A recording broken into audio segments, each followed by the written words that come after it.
ഞാൻ പറഞ്ഞ പോലെ സന്ധ്യാസമയത്ത് ബാങ്ക് കൊടുക്കുന്ന സമയത്ത് കളിക്കളങ്ങളിലേക്ക് കളിക്കളത്തിൽ നിർബന്ധമായിട്ടും പോകണം. 2.5 മണിക്കൂർ നിങ്ങളെ മക്കൾ കളിക്കണം. കളിക്കളത്തിൽ നിന്ന് വീട്ടിലേക്ക് കൊണ്ടുവരാൻ നിങ്ങൾ തയ്യാറാവണം. അതിലൊരു കോംപ്രമൈസും ഇല്ല. പ്രവാസിയായ രക്ഷാകർത്താക്കളുടെ മക്കളാണ് ഈ ലോകത്തേക്ക് ചതിക്കപ്പെടുന്നതെന്ന് മനസ്സിലായിക്കോളി. നിങ്ങൾ അവരാണ് പൈസ കൈകാര്യം ചെയ്യുന്നതെന്നുള്ള നല്ല ബോധം നിങ്ങൾക്ക് ഉണ്ടാവണം. അതുകൊണ്ടാണ് പറഞ്ഞത് സന്ധ്യാസമയത്ത് വീട്ടിലെത്തിയിരിക്കണം. 10 മണി എന്ന് പറഞ്ഞൊരു സമയമുണ്ടെങ്കിൽ നിങ്ങളെ മക്കൾ ഉറങ്ങിയിരിക്കണം. ഒരു തർക്കവും അക്കാര്യത്തിൽ. 6 മണി എന്ന് പറഞ്ഞൊരു 6 മണിയാകണ്ട, നിങ്ങൾ സുബഹ് ബാങ്ക് ആയിക്കോളി. ആ ബാങ്കിന് നിങ്ങളെ മക്കള് എഴുന്നേറ്റ് പ്രാർത്ഥിക്കട്ടെ, പിന്നെ ഉറങ്ങണ്ട. ഇതെന്തിനാ പറഞ്ഞതെന്നറിയോ? നിങ്ങൾ ഈ MDMA ഉപയോഗിച്ചാൽ LSD ഉപയോഗിച്ചാൽ നമ്മളെ മക്കള് 48 മണിക്കൂർ ഉറങ്ങൂല.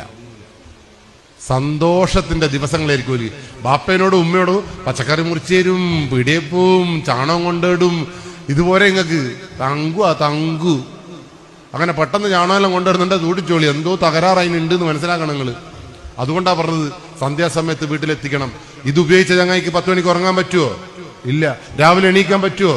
ഇല്ല. ഇത് മനസ്സിലാക്കാനുള്ള പ്രാപ്തി വേണ്ടത്, വിവേകം വേണ്ടത് രക്ഷാകർത്താക്കൾക്കാണ്.